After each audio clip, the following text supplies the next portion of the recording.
your questions Yeah, for I have me a question. as who I am. Can you tell us now? the difference between a conscious channeler and an unconscious channeler? As far as I understand, from an unconscious channeler, like Daryl Anka, who channels Bashar, he is so far out he doesn't even hear what's being said. He knows he's channeling, but he doesn't hear the content, unless it's something that he needs to learn for himself. So that's also going in and out. And a conscious channeler? You hear basically every word, but I can only speak for myself. I think there's channelers that are probably more conscious than I am, because I do sometimes have to re-listen to it to get the entire picture. So I'm also going in and out, but it's more on the surface. So what is it that you're actually doing? You hear voices and see visions? I don't and hear voices? voices. You interpret that? I get a lot of images and I get complete thought concepts. I don't know another word for that. And you translate that for the guide? In other words, you must... And I can feel when the translation is correct or not. Feel like basically stop me in my tracks if it's going the wrong way. There's constant hints and pushes. Yeah. No. Yeah. So, but it's very intuitive. It's very hard to explain in the left brain half language. And while you're channeling, do you have any communication between you and the guide separate from what we're hearing? Yes, and that's fun. I kind of see the movie of the information. I get the pictures much more, and I can actually have my own questions in the background and look at him and ask something while he's speaking with you and get the answer. So he's separate and you're separate from the person that's here now? I don't understand that question. In other words, when you can have this conversation with him, you must be in a place he is in. How do you have the conversation with him while you're talking? Yeah, we are talking? Together on a different level. He explained that to me in a picture, so I'm an illustrator, so I get a lot of images. So I heighten my frequency. I do a guided heart meditation in the beginning, and you're all invited to travel along in your mind. And that brings me to what he would linearly explain it to somewhere higher. And he lowers his frequency, and we meet in the middle, and that's basically the hub where we are together in that moment. And then the dialogue, he's just borrowing my ears down here and sending the answer down here, and it's and is he available to you 24 hours? As far as I know, yes. You are basically, your physical body is probably the only limitation, otherwise... I'm the phone. I can ring him whenever I want. And does he ring you? Sometimes. When you're not asking for him to be present, when he has something he needs to share? There is something, yes, and the best moment for that is early in the morning, between 5 and 7. And he sometimes actually wakes me up to go and tell me all kinds of stuff that I apparently need to know. Either about private clients, like sessions, one-on-ones, this and this and this is what we really still need to tell them, and then I write them an email later on, but this is like an extra download for you. And or for myself, for my own guidance. Yes. And the morning is perfect for that because no distractions. better than between 3 and 5 o'clock. In the morning, in the night, in the day. In the morning. Actually, for me, it's 5-7, between 5 and 7. In the morning. But at home, I go to bed very late. Usually it's 3 and 5. I know because it's the highest DMT volume in your brain. Yes, they use that. I know I'm basically on DMT, natural DMT, when I'm channeling. Okay. Yeah. One last question, can I ask? Yeah. In this relationship that you have, can you give us an idea of what this is? Who is Arjun? What is he? He explains to me he's a future version of me. So thinking of the idea that reincarnation exists or incarnation exists, we share a mutual oversoul. So you have a soul, your own soul, and that is under the umbrella of a bigger soul, a group soul, and we're both connected to the same umbrella. And before I came into this life, I made an agreement with him to share their society's energy on this planet through being myself, and that would actually turn into actual channeling. I never knew that. For me it was, oh, I have to be an artist, oh, I have to write poetry, oh, I want to be in nature. I was attracted to energy work, to meditation very strongly always, and I felt these like little nudges I started meditating age 24-ish, and the first time I went to a monastery in Thailand and bowed down and did the whole silent retreat thing, I was just getting goosebumps all the time, and I felt this is it, there's something with this. And it remained like that for like 10 years, but everything got deeper and deeper until I really practiced myself in emptying out my brain. And lo and behold, that actually had a function, or that was actually going somewhere, and I never knew that. That's new. Like, that's when Arjun stepped forward and said, now you're ready, let's do this. If you want to. Well, thank you very much. I think we're ready now, huh? Any other practical ones? Otherwise I'm going to go out of it. No? Yes? Nope. Okay. Then I'm going to actually, use this. Are there multiple oversouls? Yes, totally. Are all the members of the soul group in one oversoul as well? How do you mean? Well, every soul belongs to a certain oversoul, right? Yeah, as far as I understand. And every soul also belongs to a certain soul group, soulmate group. That's the same thing. Oh, it's the same thing? Yeah. If you share an oversoul, you're soulmates. But anyway, Arjun would say we're all soulmates, because the oversouls also all come together in a bigger everything. Right. So that would be his answer. He isn't into separation ever. So Sure. he's always bringing everything back to the core. Yes. So that's their perspective is much more oneness. Yes. Yeah. So I hope that answers your question. Yes.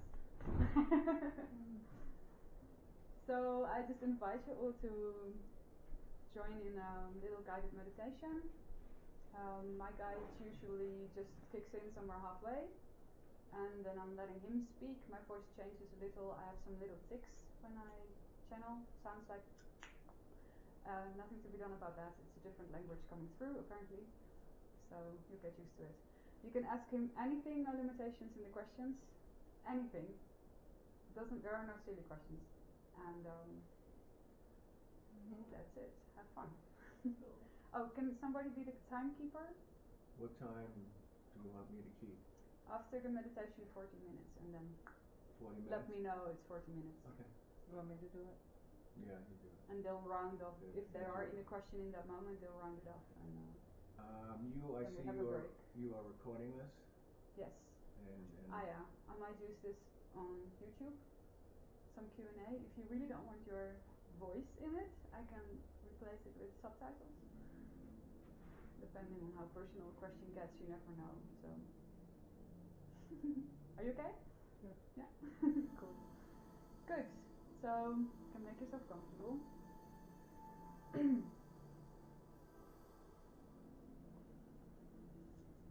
if you want, you can close your eyes for a moment and take a few nice deep breaths in and out.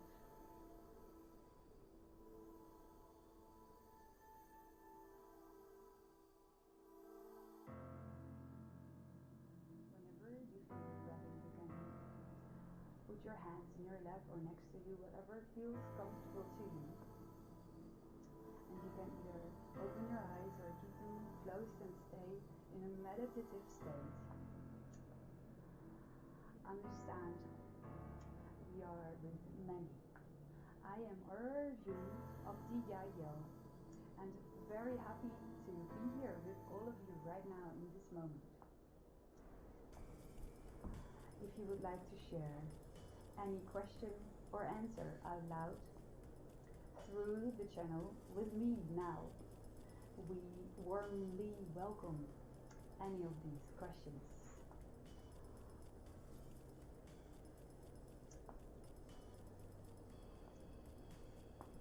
welcome back to Sedona, Arjun. We had a talk a couple of nights ago. I guess that doesn't mean too much to you, but in any event, how long has it been since we did talk? Has time passed for you at all? Not the way it has passed for you.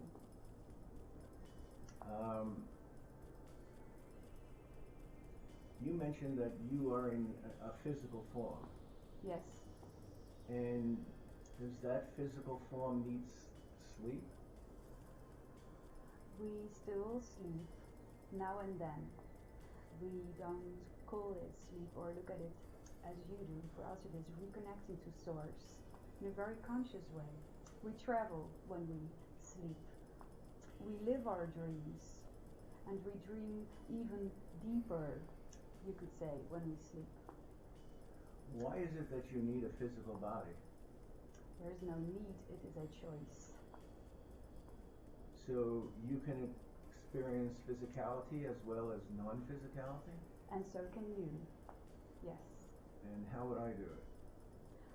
By listening to your intuition, by dreaming and living your dream. Can you improve my dreaming? Only you can improve whatever you feel needs improvement. How do you go about improving? I don't dream, at least I don't remember my dreams, so how would I have more vivid dreams that I could remember? You can play with this. You could take your time in the morning, or what you call hit your snooze button a little few more times extra. And we would say fall back into the last snippet of memory that you can recall of your dream, and see if you can pull back in. We would actually want to replace that word. Allow back in more of the dream that you have just had. Plus, do not insist on yourself remembering your dreams. It is the insistence that will keep the memory away from you. It is really about allowing more than needing or wanting to understand what is going on there in that part of you, in that part of your very active non-physical life. What is the reason that we have dreams?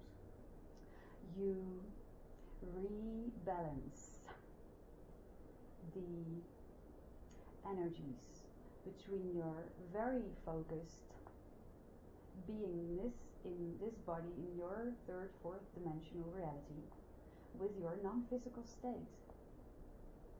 Do you understand this? Without dreams, you would go what you call insane. Your mind would be so far out of balance that you couldn't think straight anymore, as you call it. Do specific dreams have specific reasons? What do you mean by specific dreams? Well, in other words, if I dream of somebody that I haven't seen in 20 years, a childhood friend, would that have more meaning than another dream? Depends on the meaning you write into it. You are the creator of the meaning. And why would I dream of a friend from 20 years ago out of the blue? I can't figure that one out. To figure out, in that sense, the meaning of a dream, any dream, a tip that we can give you is to go into a role play with the participants, seeming other persons or objects that appeared in your dream. You can do this by, for instance, automatic writing. You can take a piece of paper, write down your name, double dot, your question, for instance, to the person, your old friend or family member that showed up in your dream, and ask them, what were you doing in my dream? As simple as that. And then write down their name and see what comes to your head first. Write it down. Then ask your next logical question as if they are sitting in front of you and you're having a real life conversation. You might be surprised what can come out of that for you. Your intuition knows all the answers. You do know on some level the meaning of all your dreams. And understand that also many guides and aspects of yourself like to dress up as people that you haven't seen in a long time, or animals or objects that have meaning to you. Not so much because that person is actually reaching out to you, but there is something about that person, the energy of that person or object or animal, that you would want to have a closer look at in your life right now. So another way that you could go about this is by defining for yourself in one sentence what that person represents for you. In one sentence. The theme of that person. and then look at that, what we would call is behind the mask, and see how that is referring to your life in this moment at this time. Can you play with that? Definitely. Thank you. You are so welcome. You are so loved.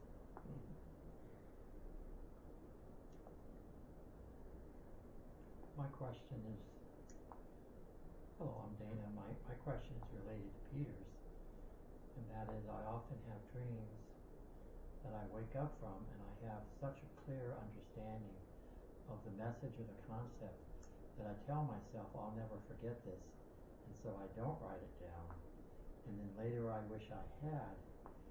And do you have any tips that would be helpful, because my intention is to take any concepts or understandings that I receive in my dream time to have more value to me personally, but also to be able to share it in my writing that would be useful and beneficial to others.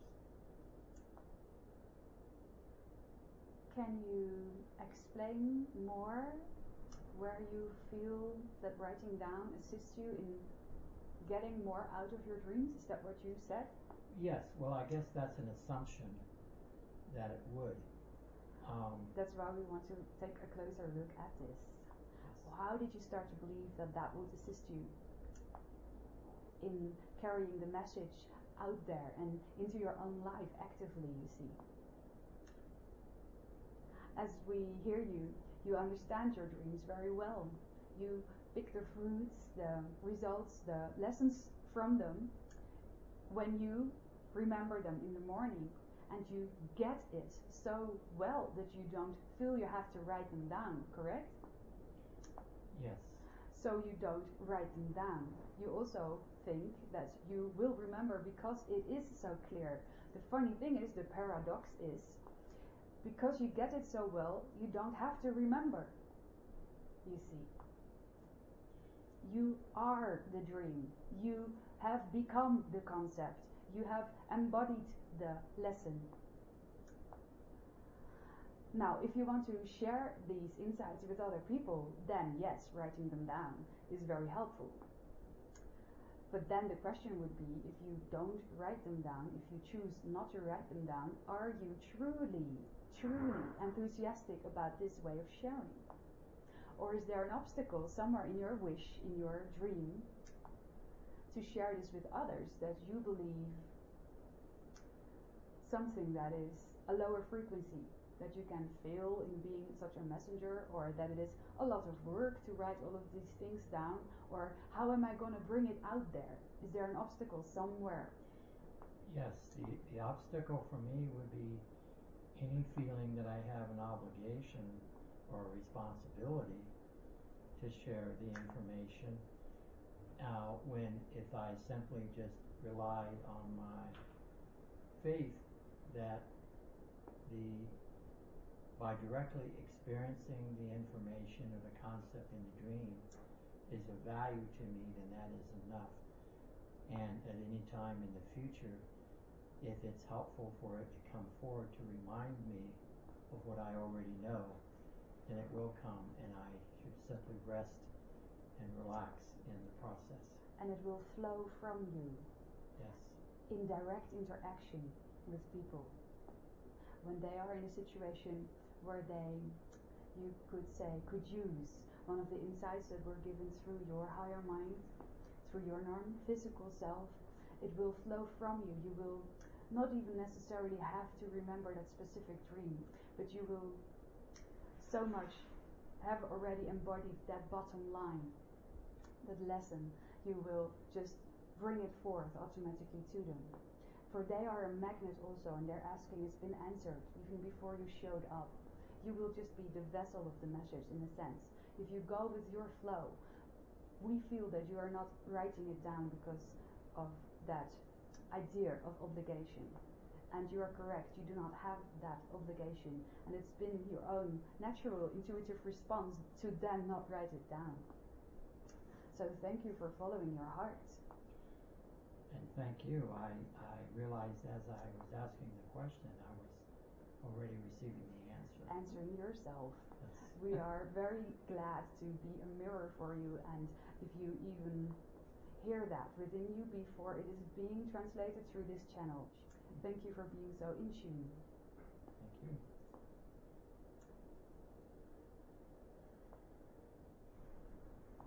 I have a question. This is Kenji, and I apologize for coming late. Didn't know you were. No apologies needed. There is only divine time. Can you give me some clarity on working more precisely with the Archangel Metatron? Define more precisely. How are you In my working now? in my teachings, like when I offer retreats or telephone sessions or in-person sessions or online events. Are you saying that you feel something is lacking or missing from your current connection to that energy? I think I'd like to be more consciously attuned to that frequency. Consciously, you mean outside of the sessions? No, in the sessions. Within the sessions? Yes. And how is this going now for you? Can you describe your process to us if you want?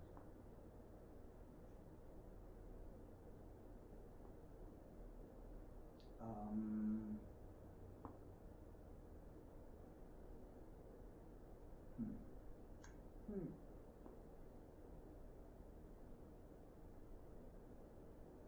don't know, I just have a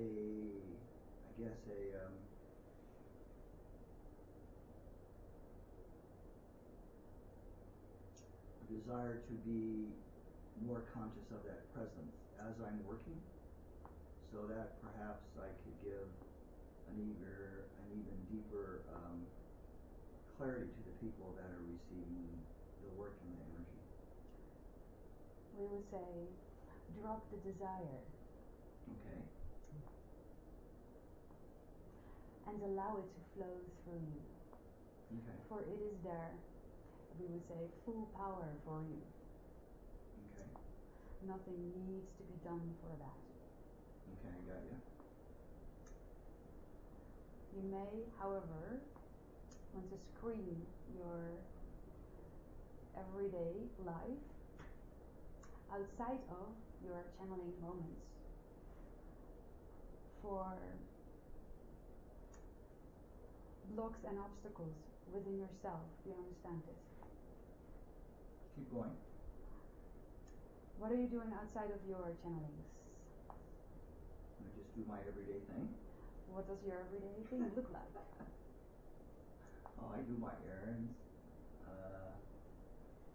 I do my content, creating content for my events.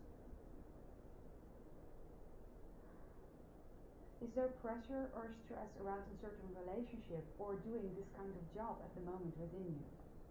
Tension as in...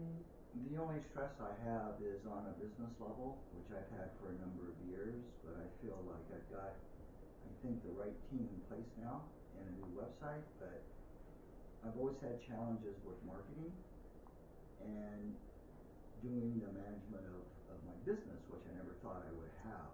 So I have to manage people. We feel the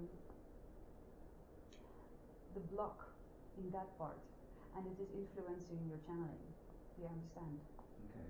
Can you lift the weight a little bit there? Do you have someone to help you, for instance, with the bookkeeping, with the practical things? Or do you very much feel that you have to do it all by yourself? It's not so much that. I've got assigned roles with my team of 2 other people, well, sort of 2 to 4 other people, but if I didn't have to take care of the business part and micromanage people, I would, I think, have more creative time to create even better content for what I want to offer the world and people here in Sedona. Can you create more time? Can you lift the weight of that practical part of it? Is there somehow that you can shift that focus?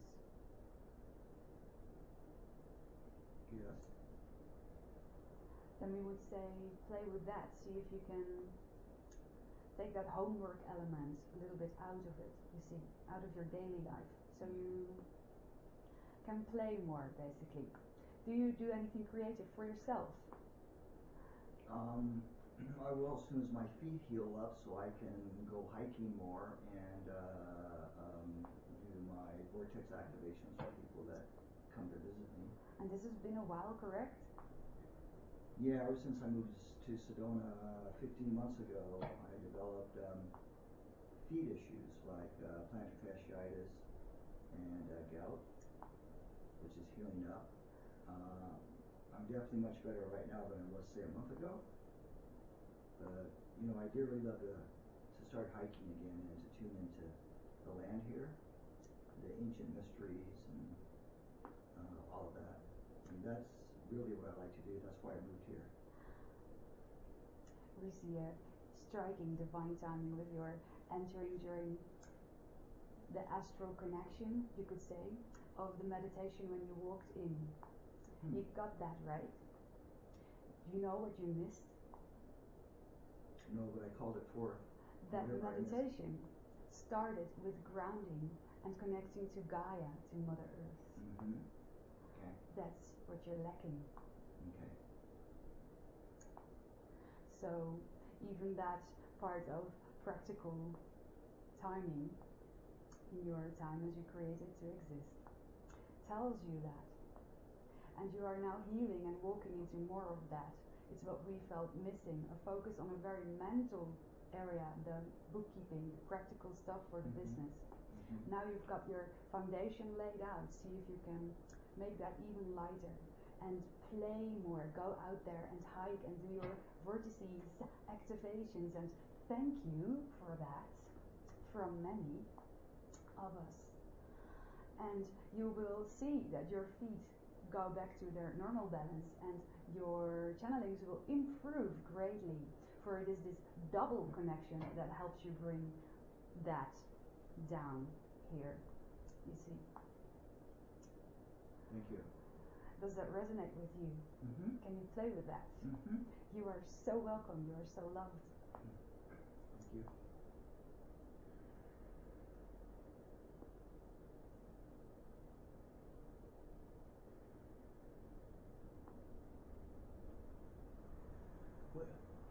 Arjun, the information that you are giving us, where did you get that from? In case of the last questionnaire, everything moves through and with your higher minds. Do you understand? We are merely facilitating a reflection of your own higher mind back to what you could call your conscious mind. Mirroring, if you please. This is Peter again. Do I have any agreements with anyone from where you exist in? Define agreements. Well, I think we discussed that you and Wieteke had this agreement pre-birth to walk this path that you do together, this symbiotic relationship. Yes. Okay, that type of agreement. Do I have that agreement with anyone in your species, so to speak?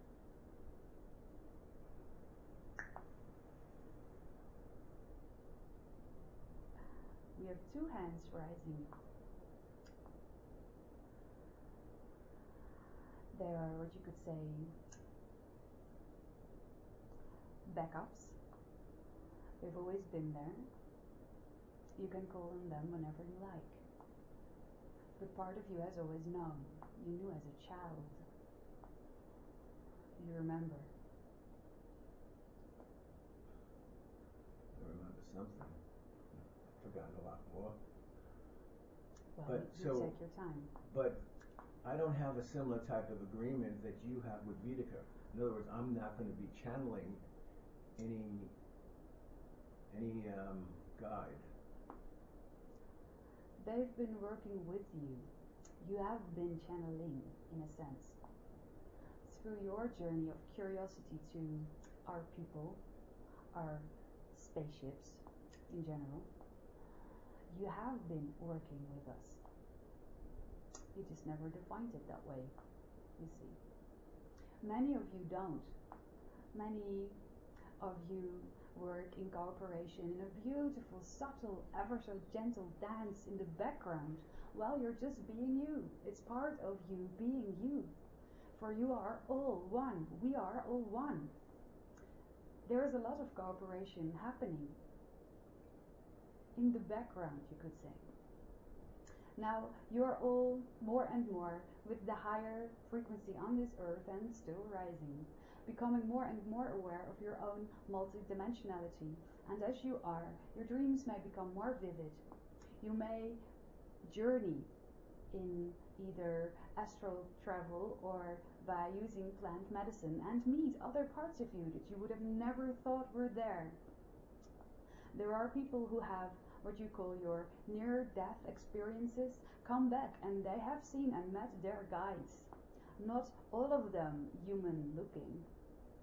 It's becoming more and more obvious, in a sense, that all of these lines, all of these connections have always been there.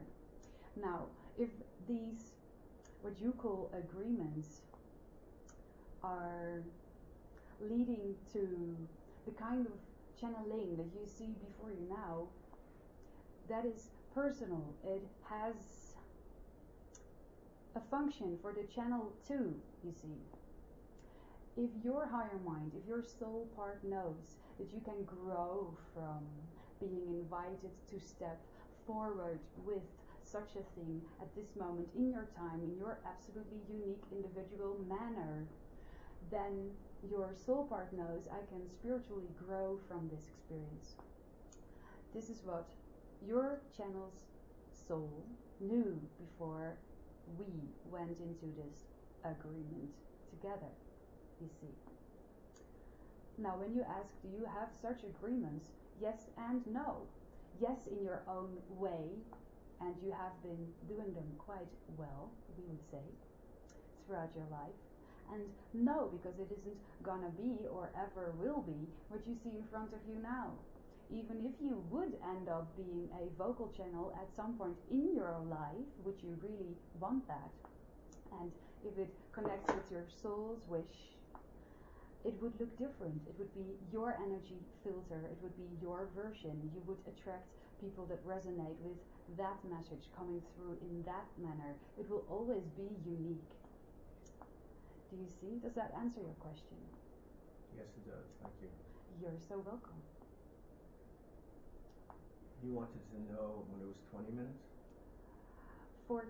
Oh, sorry. No problem. Ever. You don't have any problems where you are? No.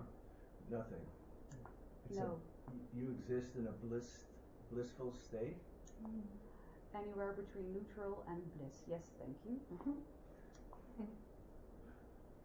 I just can't get over that you're in physical form. I just can't comprehend that. What seems to be the challenge there? Well, this is a three-dimensional reality, physicality. We are in physical form for many reasons, as compared to a non-physical form.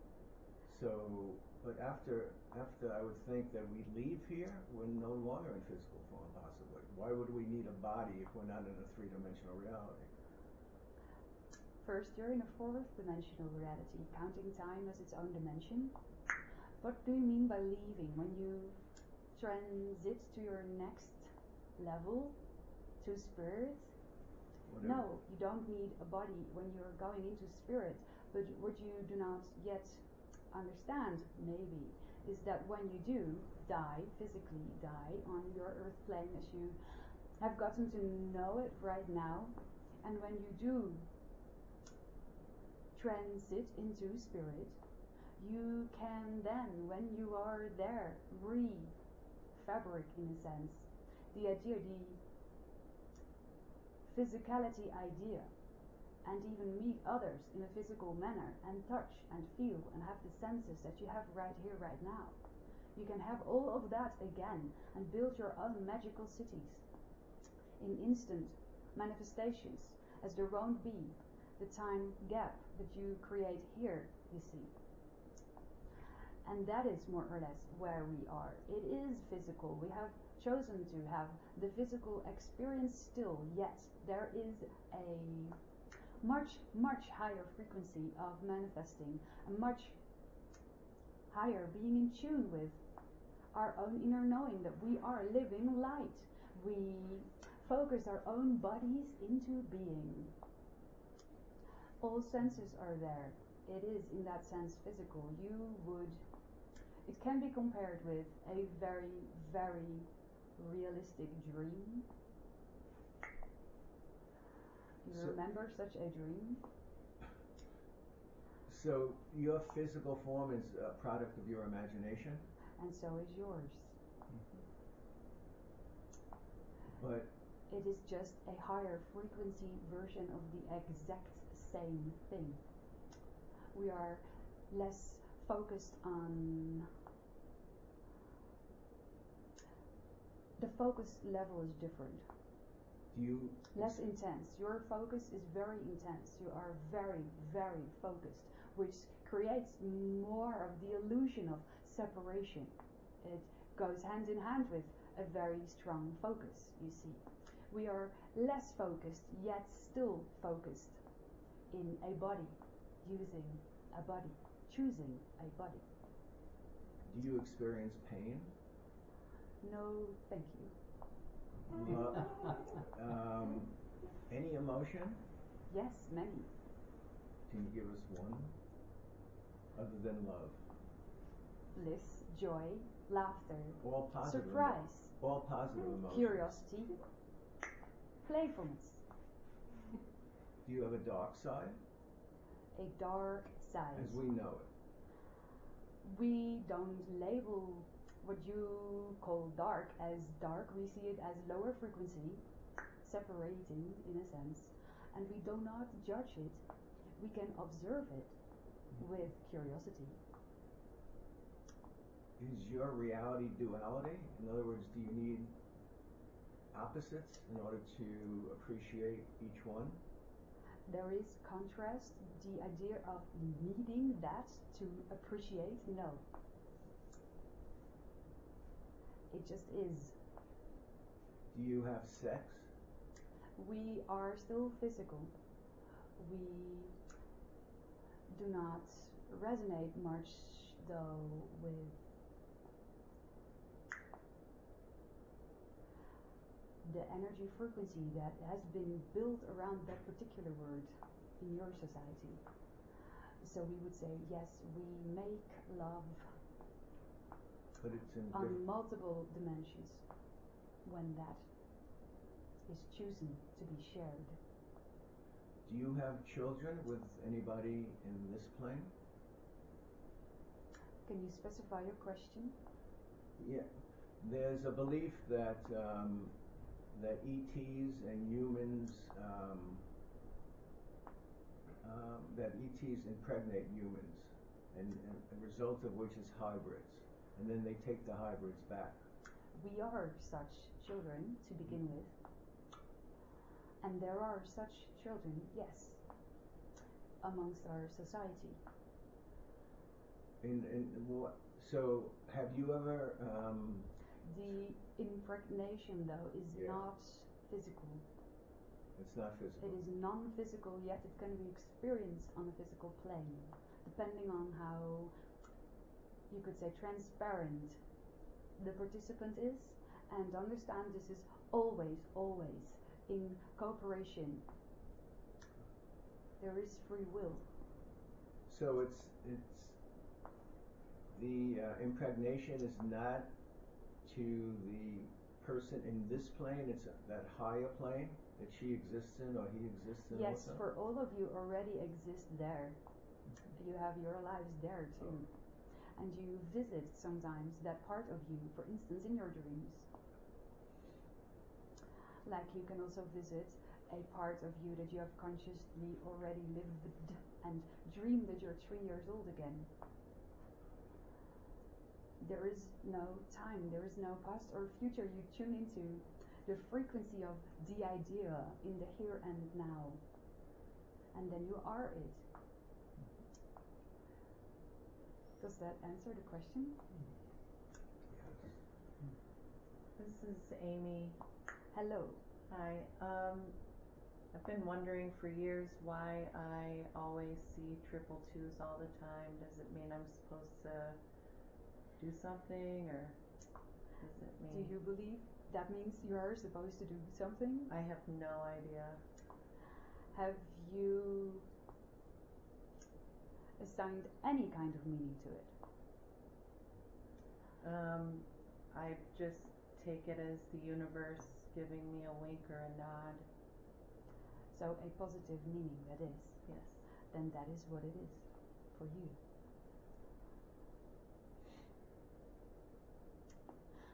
We could give you a little more reflection on the number as we look at the number 2. Would you like that? Yes, please. The 2 is very much about, and this might be very active in your life, relationships, duality. If you bring that into a tree, into a trinity, then you are bridging, in a sense, the idea of duality.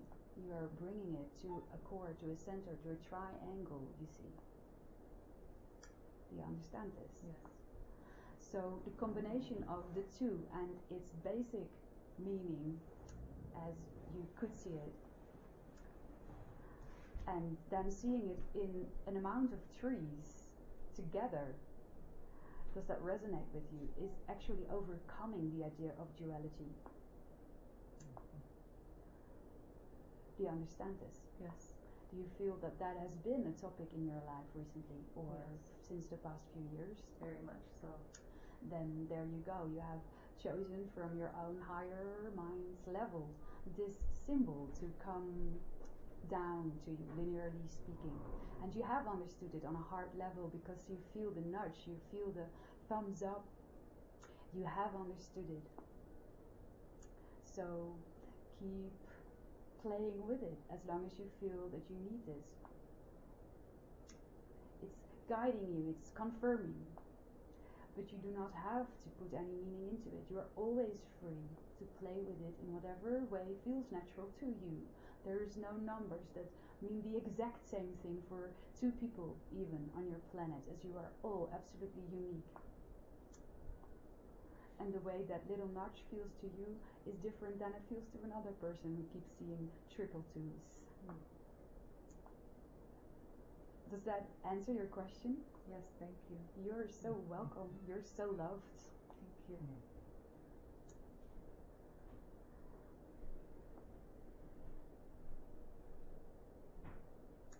Hi, this is Dana, Hi, Dana. and if I understand correctly,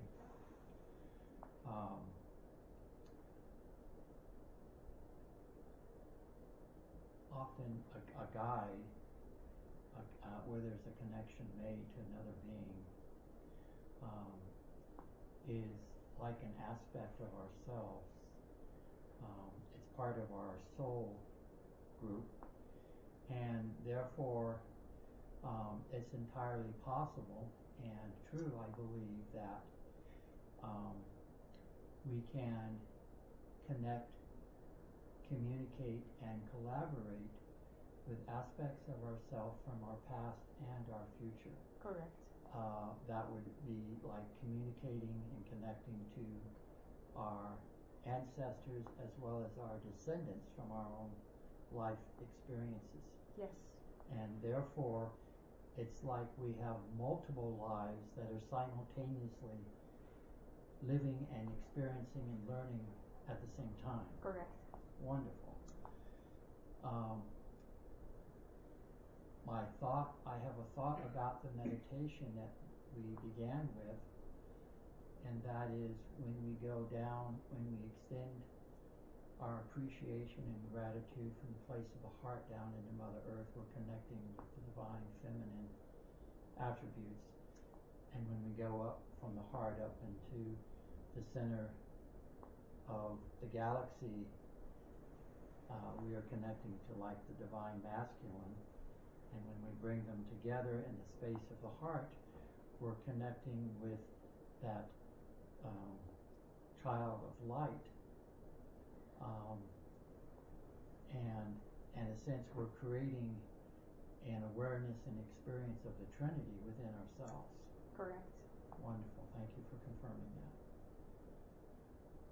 That's about 40 minutes. Perfect timing.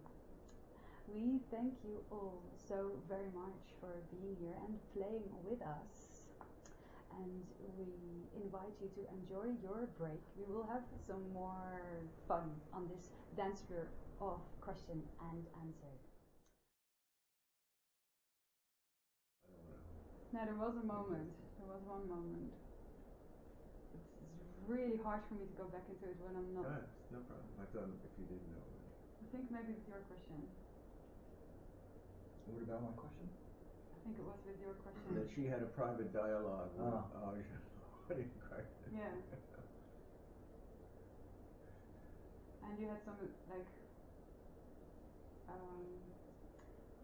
your assistants was coming in with parts of information when they were doing the screen, looking for you where you can improve your channeling.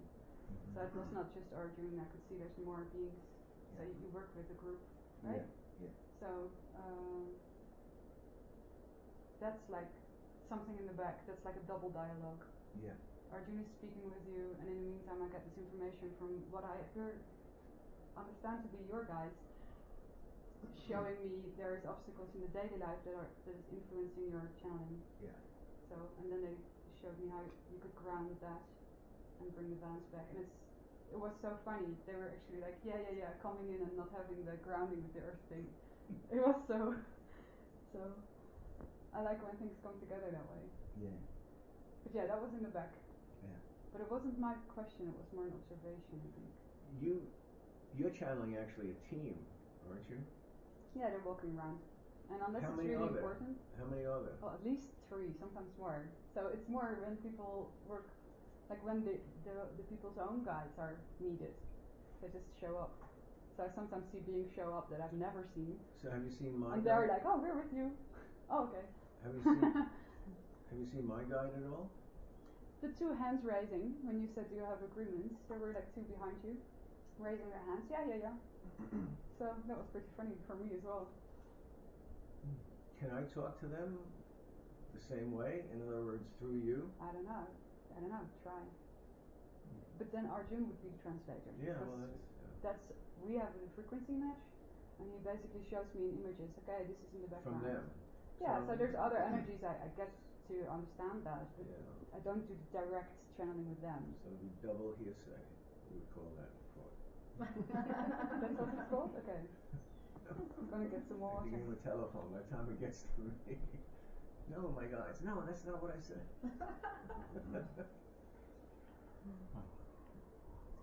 Well, the bathroom's at the end of the hall. If anybody wants to go out.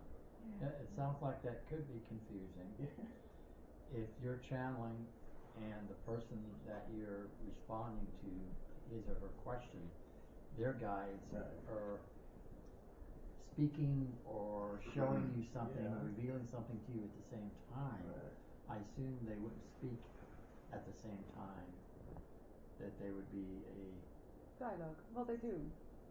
Well, time doesn't mean anything in channel state. In other It's words, not confusing. I get exactly as much as I can. That's Right. true, and it just slows down. If I would find that confusing, they will slow it down. Okay, wonderful. Yeah. So, but it's multitasking, yeah. But since I'm not thinking anything really, I'm just observing. That a lot of stuff can happen at the same time, and it's not confusing them. And that's the key, because if you're not thinking, then you're not self-interpreting. Yeah, exactly. Or judging. No. You're just not simply at all. an unbiased witness. Yeah. An observer. And it's funny to and experience that. Yeah, Yes. exactly. Because sometimes people come with things that I'm like, whoa, really? That would be my waking state response. And when I'm in the channeling, I'm, okay. You know? And Arjun is just super loving and mega patient, and just nothing can rock him off the chair. It's really amazing. I think he could speak to a person who said, oh, I just killed a few people, and I would like to understand why I did that. And they would probably be like, oh, okay, well, let's talk about it. There's no judgment. Yes. That's really nice. I think, as I experience it. Yeah, so that helps one to be more aware of one's own self-judgment, which creates one's self limitations and traumas Yeah. and suffering to a large extent. Yeah. And to be more observant of the gifts and the teaching within every experience that one has and the purpose that's being served. Yes. Yes. Yeah. They love when you love everything. When you can just embrace everything. That's their life. They understand that, then they can communicate with you. Like, just no obstacles. So, if everybody wants to eat something, there's a lot of stuff on the table.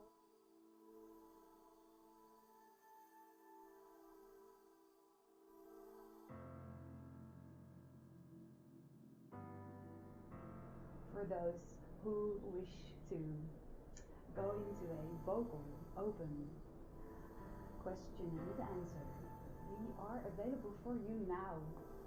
I would like to ask a question about psychedelic experiences I've had. Yes. Using mediation. And my question is, how do I ever know like what is real and what is just, I don't know. I hope my question is kind of, I hope I bring my, I hope it's intuitively understandable. Can you repeat that last sentence? I hope my question is clear or intuitively understandable. So your question would be, what is real? Yeah, like how do I know if I have outrageously beautiful experiences that I cannot grasp afterwards? How do I know what is real and what is not real? If that even exists? You had the experience and that makes it real for you. You see. You brought it into being by experiencing it. That makes it real from our perspective.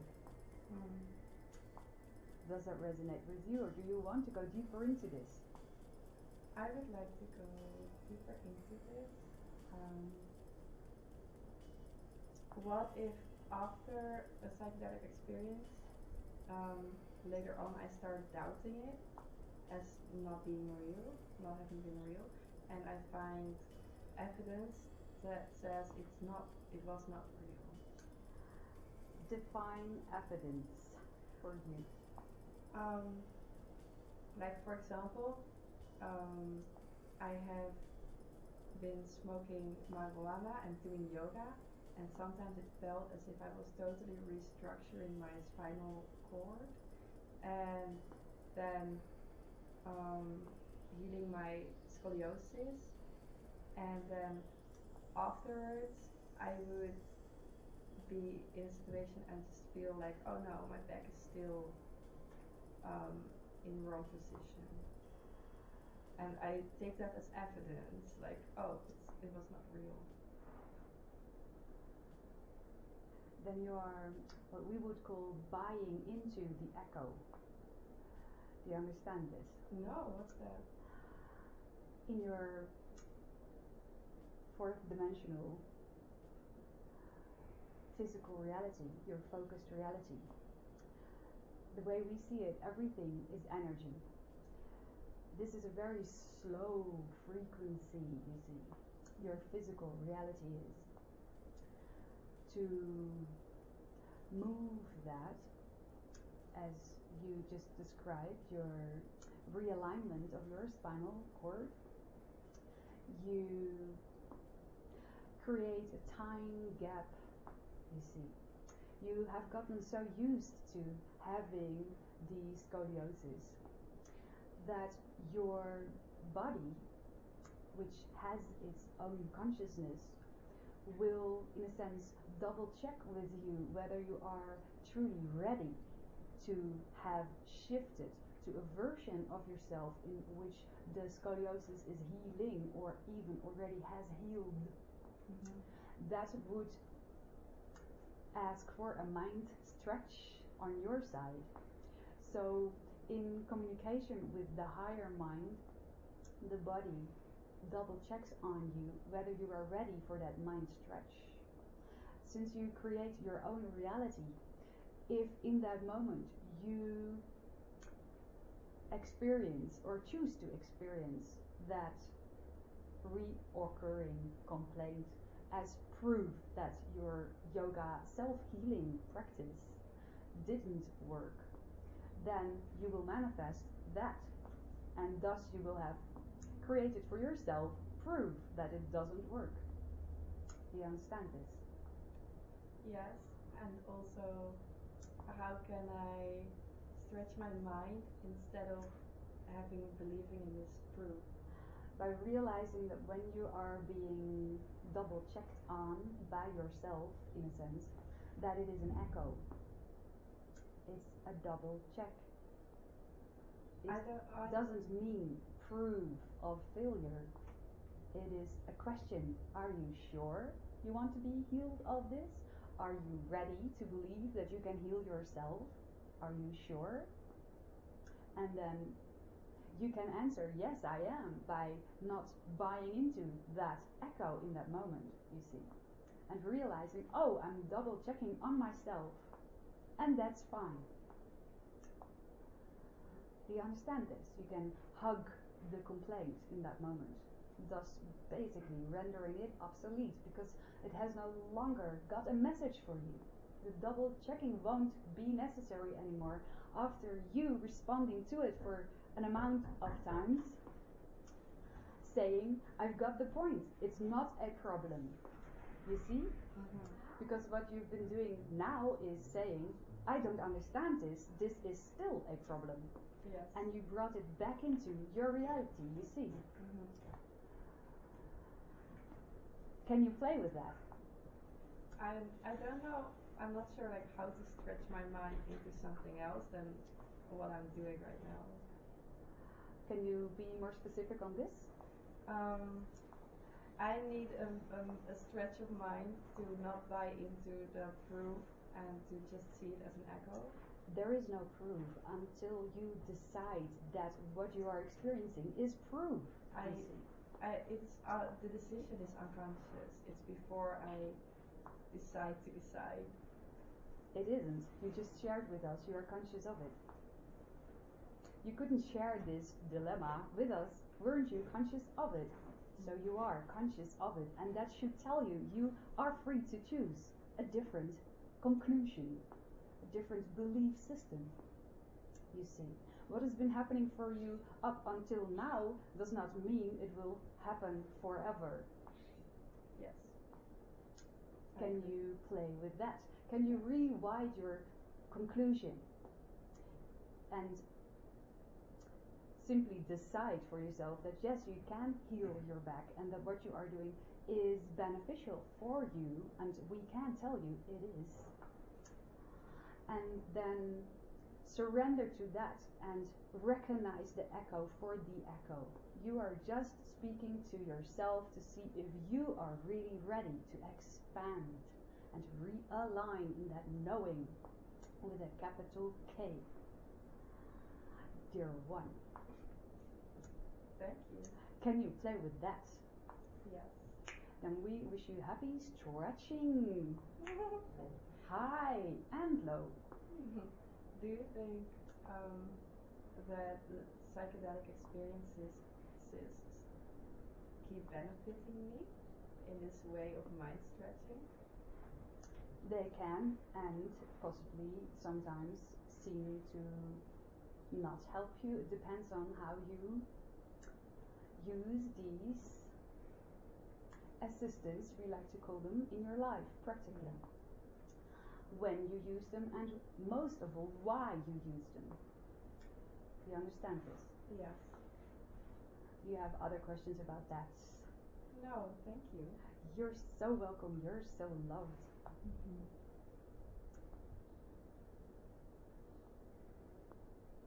I have a question. This is Kenji again. Yes. Some of us apparently have come from the future. Were we crazy in doing this? Can you slow down the first part of the sentence, please? Okay, some of us have come from the future to help the Earth now. Some of you. You mean Some of us. Human beings have come from the future to work with you energetically, to assist you through this time frame, correct? That's the question? No. Okay, let's assume that I came from the future, Yes. incarnated here, because in the future, the Earth was not in a permanent place of divine balance and peace and all of that. So, I'm being a little funny here, but were we crazy in doing this? Crazy how? I'm just being a little funny, if you know what I mean. Injecting a little humor. There is sometimes a slow translation on that end, as this is the second language of the channel. Do you understand? Do you understand? Let me rephrase. So, what would be the purpose of my coming from the future back here? You're not coming from anywhere else. As in a time frame, in that sense, everything is simultaneously existing in this here and now. Do you understand? Okay. You have future counterparts, yes. Mm-hmm. As it is a infinite creation. It does not end after you see. And in a sense, you as well will always exist. As everything that has ever existed will always exist. In every here and now, the entirety of infinity is contained, including possible futures, including all pasts, as you call them, in every single here and now moment. You can tap into, if you like, and you all on a regular basis do, into your future or past selves to assist you with topics in your life here and now when you feel you need that piece of information. This goes automatically. You will draw in what you can benefit the most of.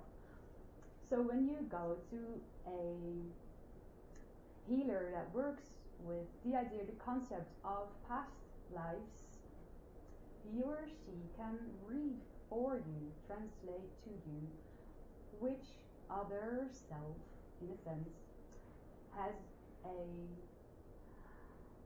usable piece of information for you in this here and now, you see.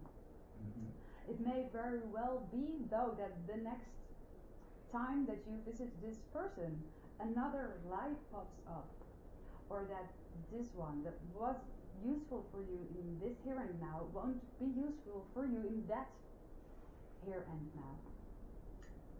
And then, technically speaking, you have changed past lives. They'll go there where they can assist the most. Everything is eventually connected. You do not have your own set of past lives. Everything is constantly in motion. You are magnets of creation. You will always draw in the piece of information that can assist you most in this here and now. Does this assist you? Yes, thank you. You are so welcome and so loved. Can you share with us the spiritual energies that come through the Chapel of the Holy Cross and the rock formations, known as the Madonna Child, Indian Chief, and two nuns? The question is, what energies are flowing through these symbols? Correct? Correct, yes. I live very close to the chapel and the rock formations.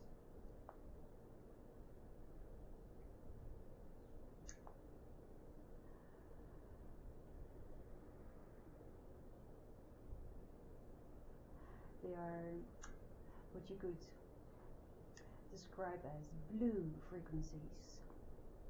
Light blue, soothing, rebalancing, crystalline energies being brought from certain locations in the cosmos and being brought down to that place on your planet that you just described. You are reading this from your energy field. As you referred to it, we can plug into that, you see. Yeah. The channel is not familiar with your environment in that sense. It's feminine. It's soothing. It's being guided by Sirius and several of your own oversoul agreements, you might say, with that planet on a human astral level. Those you call your ascended masters and Christ energy. The feminine aspect of it. Does that answer your question, or would you like to go deeper into this? Maybe a little deeper. I understand. Thank you. And how did the ancients, did they use that area as either for ceremony or to go up there for personal healing? So we're talking maybe about the Anasazis and Hopis and the Yavapai Indians that used to live here. Can you describe the spot that you are referring to one more time for us to plug into that specific energy? Okay, so I'm visualizing it. It's basically the space between the two nuns. They're like these pillars with a space in between physically. Have you gone there for meditation? Not yet. Waiting for my feet to heal up, and then I'm going to go. You feel drawn there. Oh, yeah.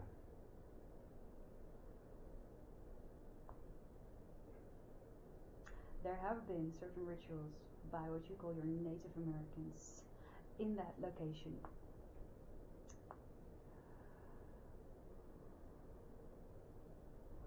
Some had to do with harvesting and fertility.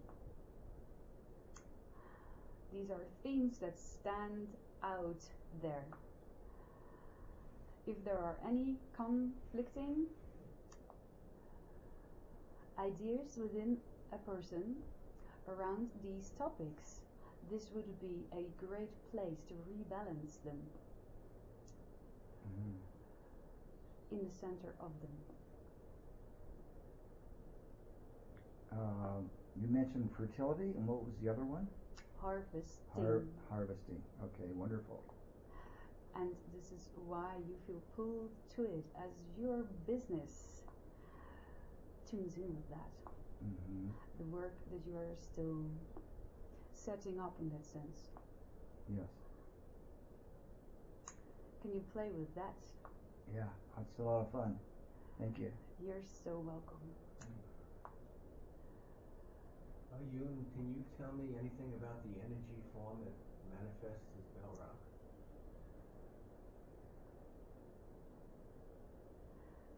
As you have already correctly tuned into, this is one of your vortices of your planet, a place where many ley lines of your crystalline grid gather.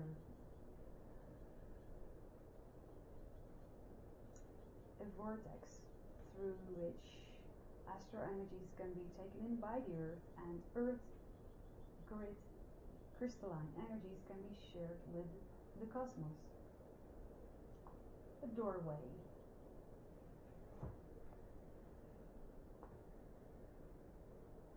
It is also being used by our spacecrafts, some.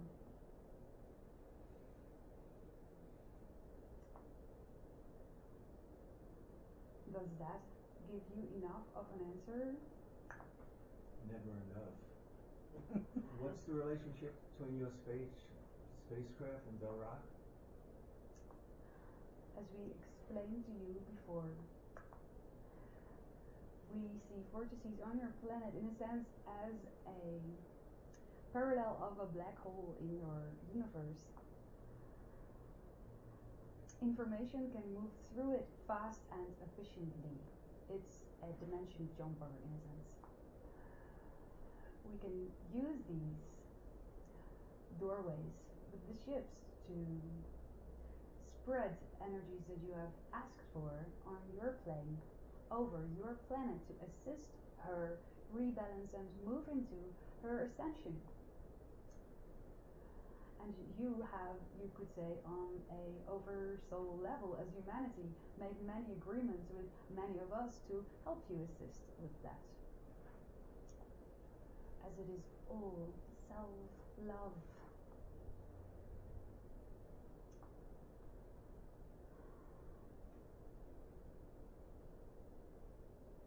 Does that give you an answer? Okay.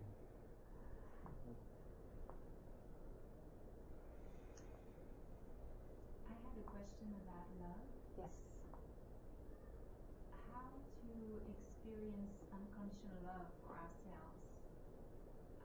We haven't really been taught that, I think, most of us. And we usually look for love outside of ourselves. How to experience it. This is a matter of surrender, of trust, of understanding that all that is around you also is you. You can look into that to find what you are describing as unconditional love when you are aware of that being you. It is the same. Does that resonate with you? Yes.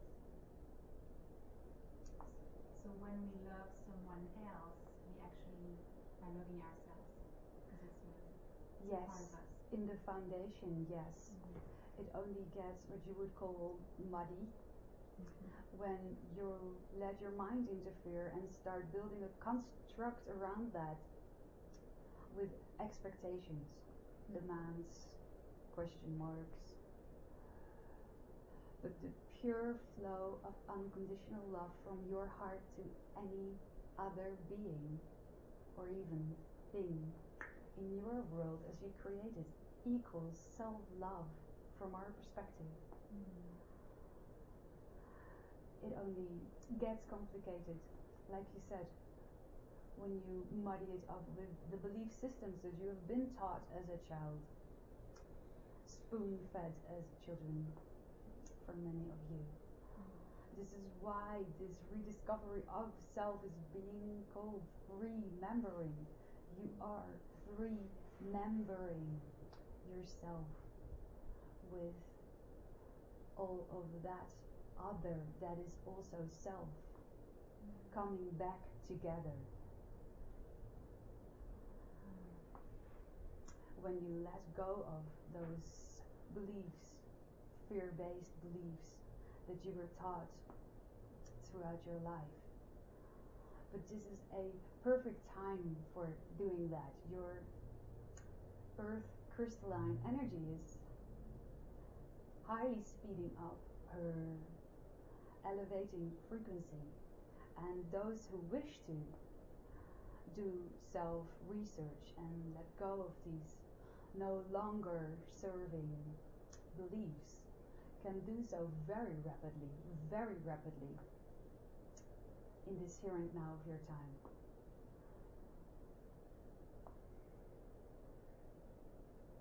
Can you play with that?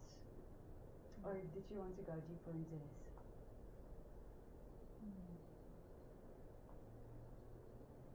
Are you looking for a way personally to experience more self-love in your life?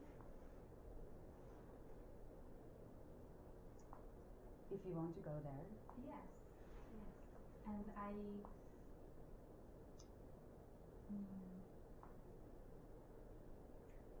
want to love also, but not as limiting. Sorry, I'm not finding the words. Not coming from a need. Yes, exactly. Thank you. Not to fill a void inside me. Exactly. Do you feel the difference? As you describe this to us, you are revealing to us that you understand what that feels like. Yes. So congratulations, this is your step one. Recognizing when that is happening within your system, when you are falling back into that old pattern, seeing when that happens is your first step out of it. You see, if you wouldn't recognize it, you couldn't help yourself, more or less. So you are aware of this, you are conscious of this. Then the open invitation for your next step is to allow yourself to shift to a better feeling perspective on that topic. Do you feel there is one thing in your life that you are wanting to love but coming from a need?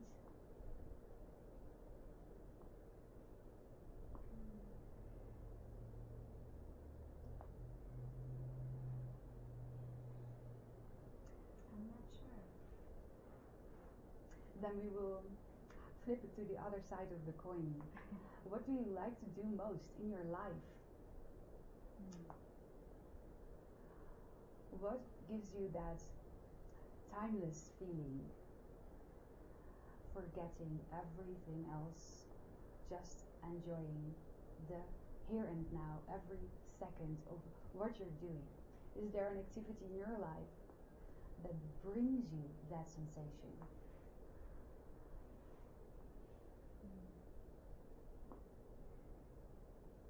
Or have you had such moments as a child, for instance?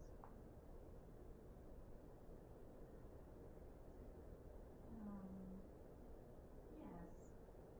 I think connecting with people is one thing. Singing is another.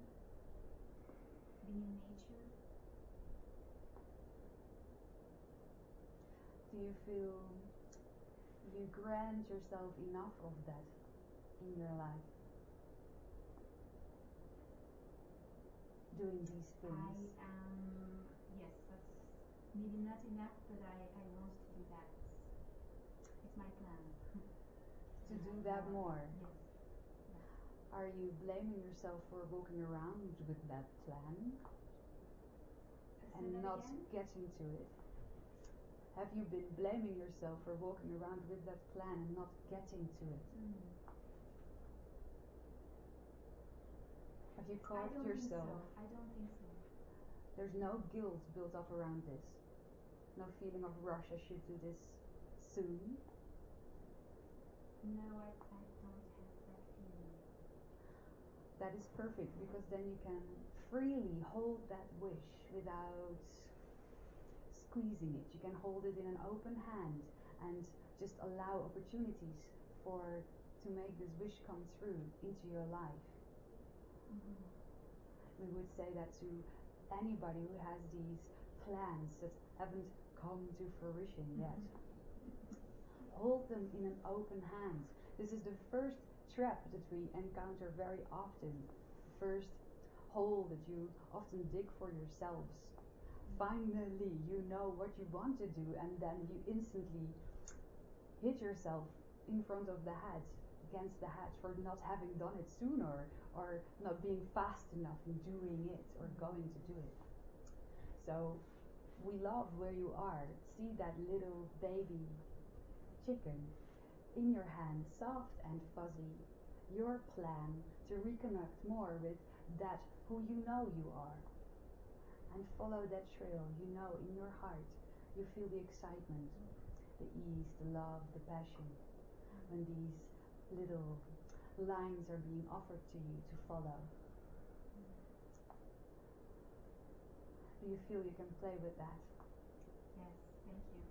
Happy singing and walking and connecting to you. Thank you. You're so welcome. I have a question. Yes. Do you have a message for me? You mean, do you have a message for you? Yes. That I'm not listening to.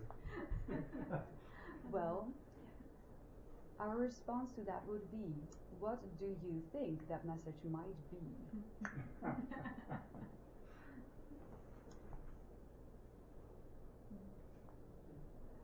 Do you feel there has been a message lately that you have not been paying attention to?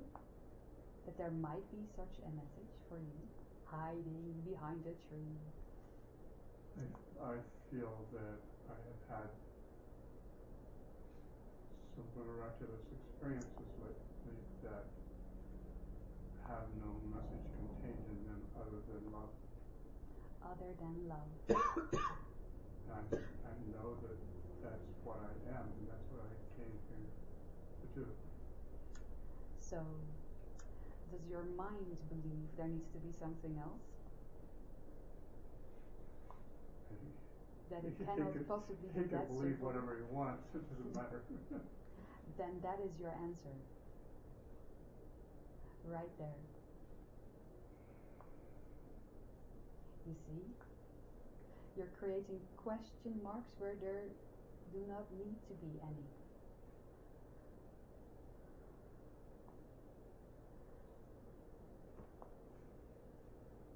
That's what's got me to where I am.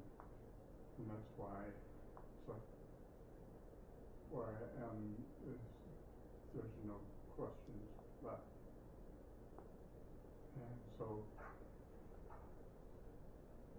And so you are. And so you are. And you can just be.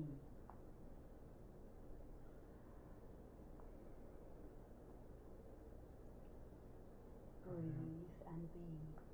I You are. And we thank you for that, dear friend.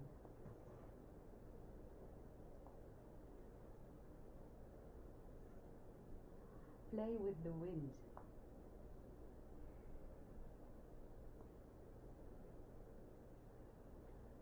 The sound, the energy, if you like. like that. There are some that are very strongly connected with that like to play with you, if you want to. You can invite them on your next trips in nature,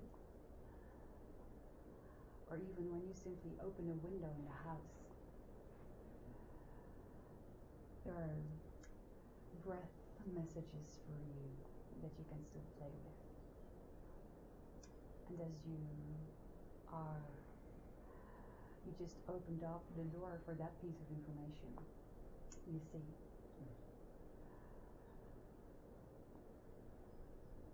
There's so much love here for you. There's so much love here for you. Felt and bounced back 1,000-fold.